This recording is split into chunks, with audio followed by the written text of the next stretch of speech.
A black man helps a homeless white woman, but instead of praise, he faces something far worse. What happens next reveals the disturbing truth about racism no one wants to admit. The cold wind sliced through the empty streets, whistling between the buildings like a mournful cry. The city was alive, yet somehow lifeless, a paradox of bright lights and dark alleys, of bustling traffic and forgotten souls. Among those forgotten souls was a woman, curled up near the entrance of a closed diner, shivering beneath a tattered blanket. No one stopped for her. No one even glanced her way, except for one man. Dante Carter had always been the kind of person who noticed things others ignored. He saw pain where the world saw inconvenience.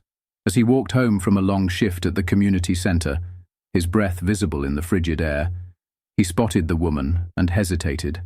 She looked fragile, her once blonde hair tangled, her hands trembling as she hugged her knees to her chest. He could have walked past her, like everyone else, but he didn't. Instead, he crouched beside her, his voice gentle. "Ma'am, are you okay?" The woman flinched at first, blinking up at him with tired, glassy eyes. She wasn't used to kindness.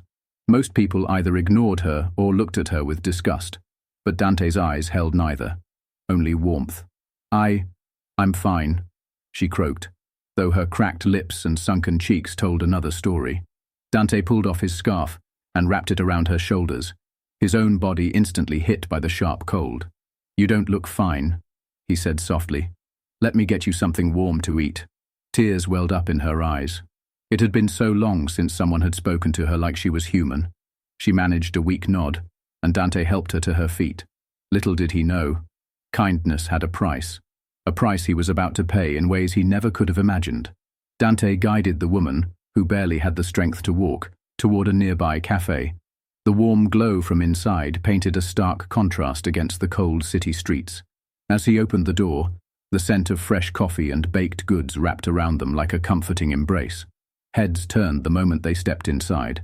Dante felt it instantly, the shift in the air, the way the conversations quieted, the way eyes darted toward them, then away, filled with assumptions, judgment. The woman, still shivering despite his scarf, clung to herself as though she could feel it too. A barista behind the counter hesitated before forcing a smile. Can I help you?" Dante nodded, speaking calmly. "Can we sit for a bit? Just need to warm up." A beat of silence, then a hesitant nod. "Yeah, sure, but we don't really want trouble." "Trouble?" The word hit Dante like a slap. He exhaled slowly, keeping his voice steady. "We're just here for some food." As he led the woman to a booth, hushed whispers followed. Customers avoided eye contact, pretending to be busy with their phones, their pastries, their coffee cups, but their silence spoke volumes. Dante ignored them. He focused on her. "What's your name?" he asked gently. She hesitated, pulling his scarf tighter around herself. "Emily," she finally whispered. "Emily," he repeated, offering a small smile. "You're safe now, all right?" But as he said the words, a man in a suit 2 booths over scoffed, loud enough for them to hear. Dante tensed. "Safe," the man muttered under his breath. "People like him. Always up to something." Dante met his gaze, his jaw tightening. He had heard those words before. Too many times. He had offered kindness, and now he was about to see just how cruel the world could be in return. Emily clutched the steaming cup of coffee in both hands, her fingers barely steady enough to hold it.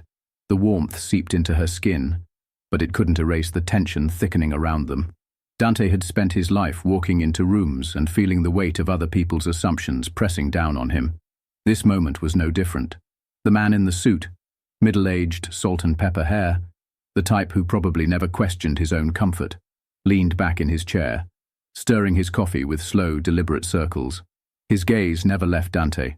"This city's changed," the man muttered, voice just loud enough to be heard. "Can't even grab a cup of coffee without people dragging in their problems." Dante kept his focus on Emily, willing himself to let it go. He wasn't here to fight. He was here to help. But Emily shrank into herself, gripping the cup like it was the only thing tethering her to safety. Her eyes flicked toward the man, then toward Dante, as if she knew. She'd seen this before. And so had Dante. He exhaled slowly, his fingers pressing into the tabletop. Not here. Not now. But then the man scoffed again, shaking his head. Bet she's just another junkie. And you? He let out a humorless chuckle. I wonder what your angle is. Silence. The cafe held its breath.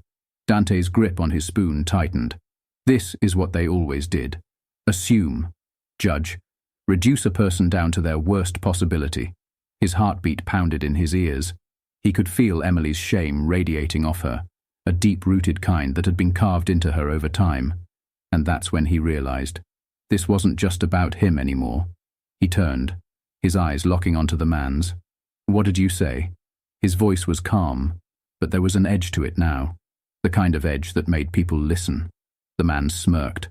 I said, but before he could finish, Emily flinched, the sound of metal scraping against porcelain startling her. Dante had put his spoon down. Hard. The whole cafe was watching now. Waiting. Dante didn't raise his voice. He didn't have to. You don't know her story, he said, slow and measured. You don't know mine either. The man chuckled, shaking his head like Dante had just proven his point. Relax. I'm just saying what everyone else is thinking. Dante's jaw clenched. That was the problem. Emily swallowed hard, eyes darting toward the exit like she wanted to disappear. Dante knew this moment could break her, send her spiraling right back into the kind of despair that left her out on the street in the first place. He wasn't going to let that happen. Dante straightened, his voice steady as he said, and that's exactly why people like her end up with nowhere to turn. The cafe was silent. The man's smirk faltered, just a little. But Dante didn't care about winning an argument. He cared about making sure Emily knew she wasn't invisible. Emily blinked up at him, a flicker of something in her eyes. Relief? Maybe even hope. But then, before Dante could say anything else, a new voice cut through the silence. Excuse me, sir.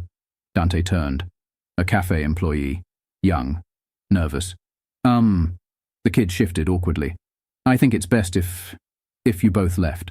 Dante stared at him. What? The employee swallowed. We don't want any trouble. His gaze flicked toward the man in the suit, then back to Dante, as if trying to decide who was the real problem. Dante exhaled. Of course. No one had told the man in the suit to leave. Just him. And Emily. Emily's hands trembled around her coffee cup. Her lips parted slightly, like she wanted to say something, but no words came out. Dante nodded. He got the message loud and clear. Kindness had a price.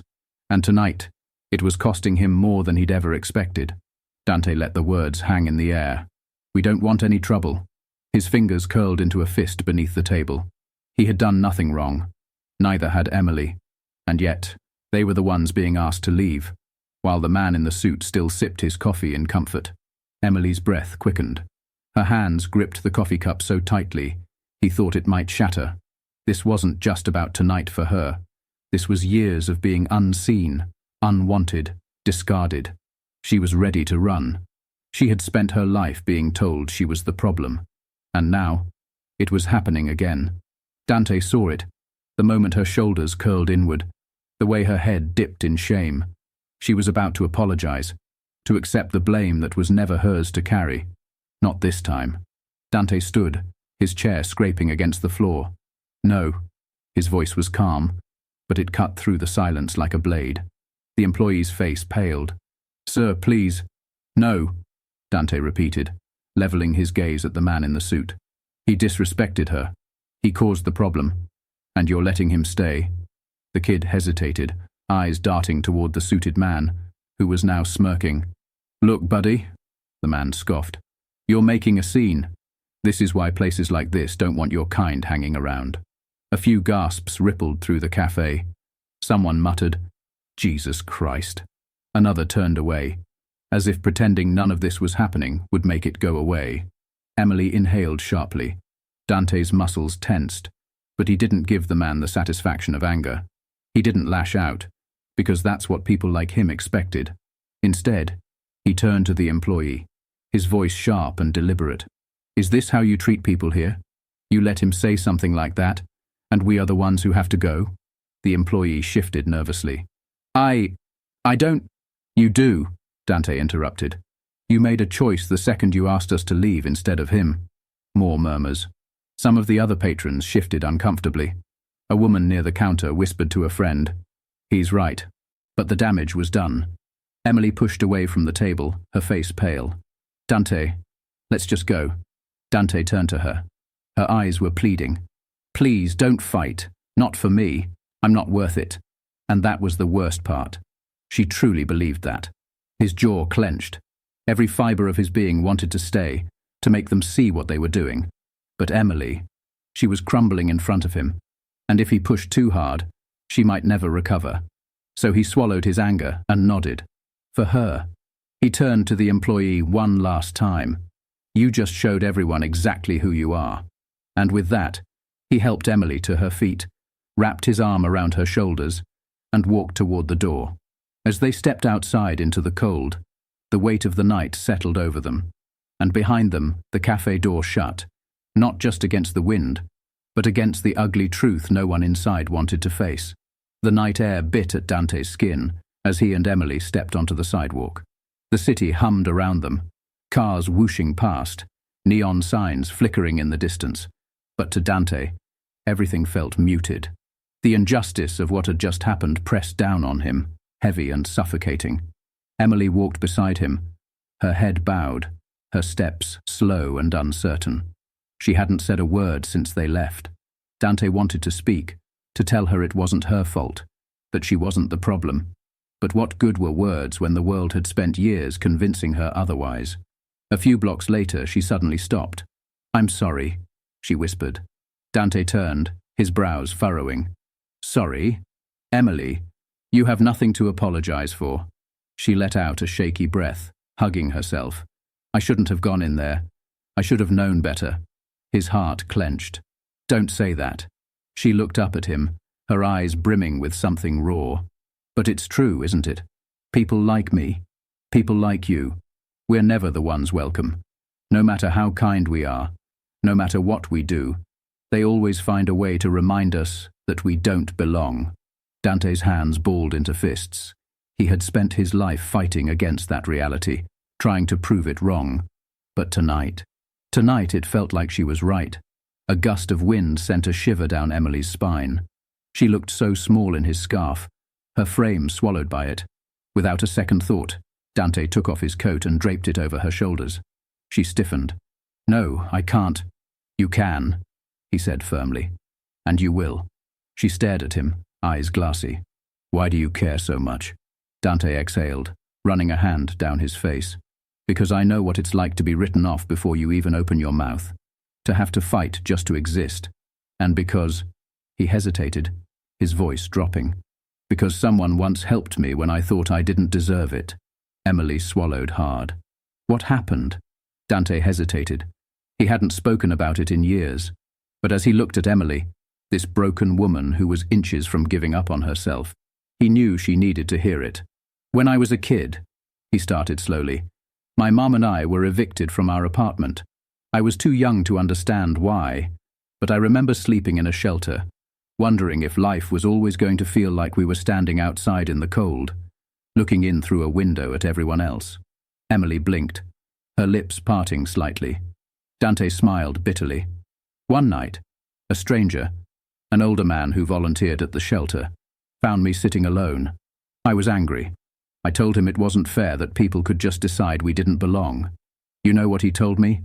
She shook her head. "He said, 'Fair doesn't exist, but that doesn't mean you stop fighting.'" Dante's voice softened. "He didn't have much, but he made sure we had food, helped my mum find a job, and gave me something no one else had, hope." Emily's breath hitched. Dante continued, "He didn't have to do that. He owed me nothing. But he saw me, just like I see you." Silence.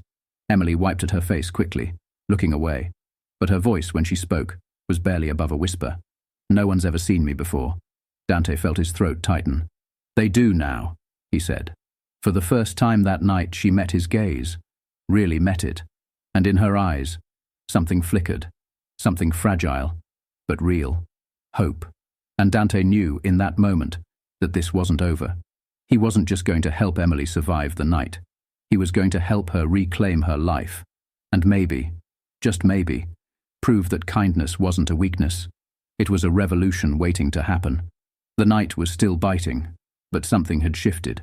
Emily stood taller, her fingers gripping the coat Dante had given her like it was armor.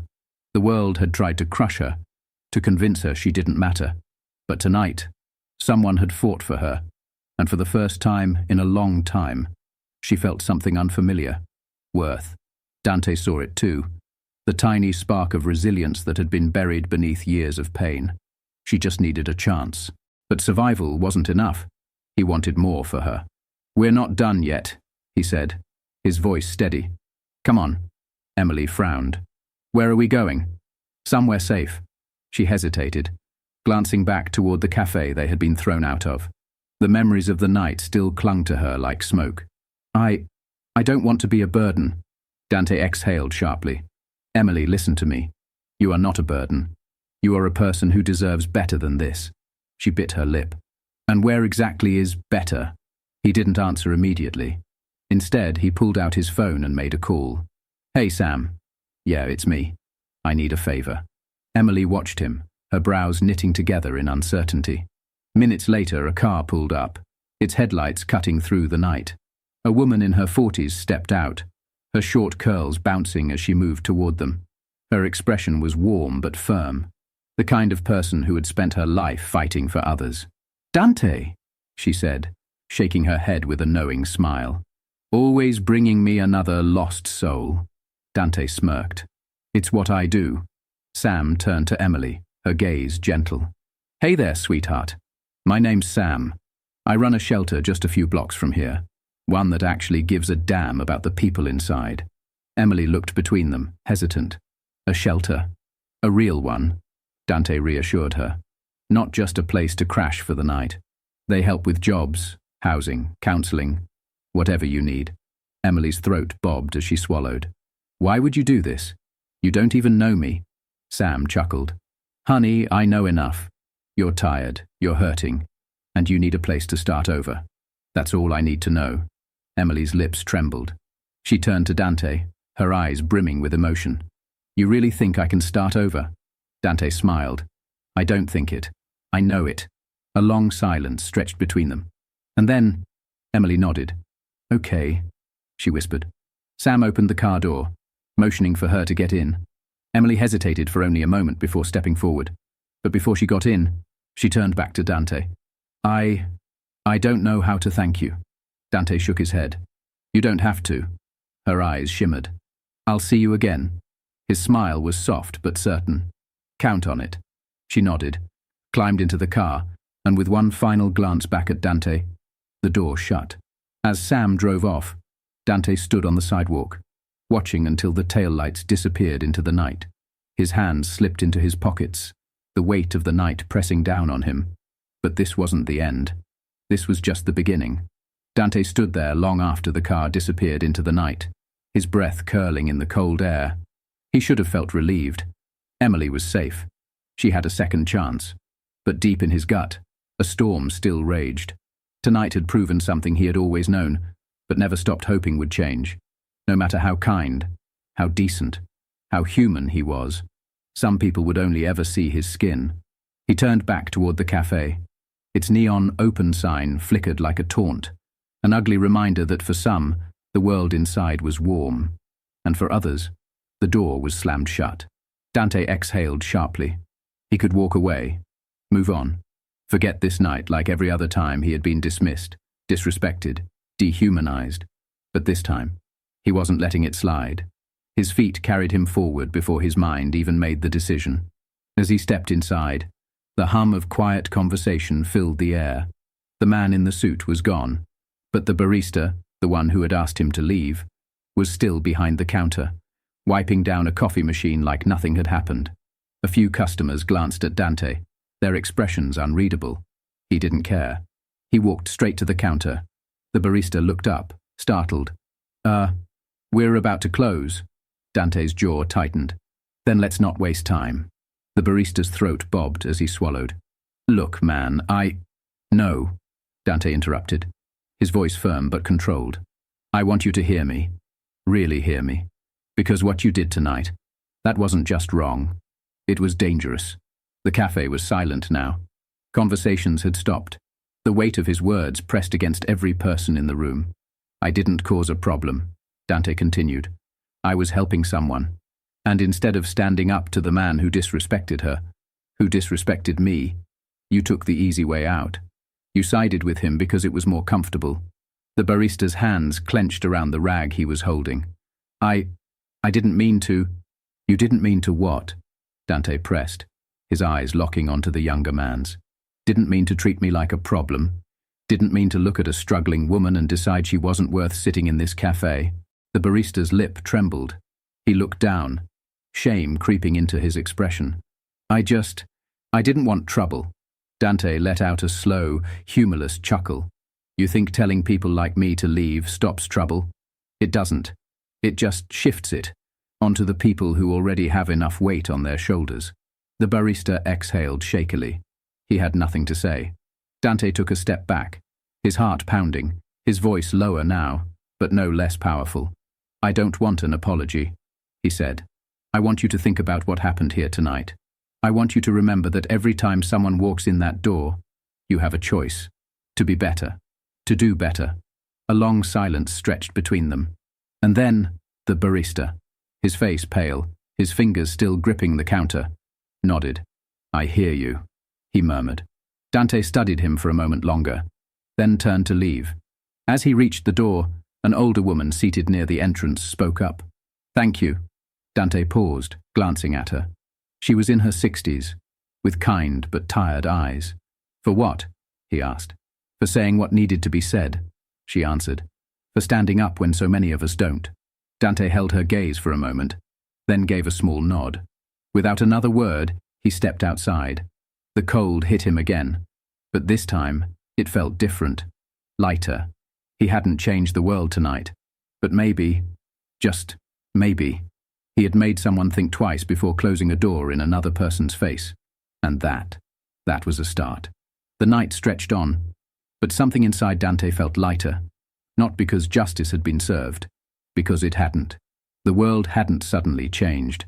The people in that cafe hadn't magically unlearned their biases, but a seed had been planted, and seeds grew. Dante walked the streets in silence, his hands deep in his pockets. He wasn't heading home just yet. His thoughts were too restless. His mind drifted back to Emily. How small she had looked, how beaten down, how tired, but also how she had stood back up. That mattered. He pulled out his phone and scrolled through his contacts until he found Sam's number. He hesitated for a moment before calling. She answered on the second ring. "Dante, how's she doing?" Sam sighed softly. "She's asleep now. Ate a little, took a shower, and knocked out the moment she laid down." A pause. "She's been through hell, Dante." He closed his eyes briefly. He already knew that. "Yeah. She's gonna need more than one night of kindness," Sam continued. "She needs a plan. A real one. Something solid to help her rebuild." Dante's jaw tightened. "I'll be there. Whatever she needs, I'll make sure she gets it." Sam chuckled lightly. "I figured you'd say that." Then her voice softened.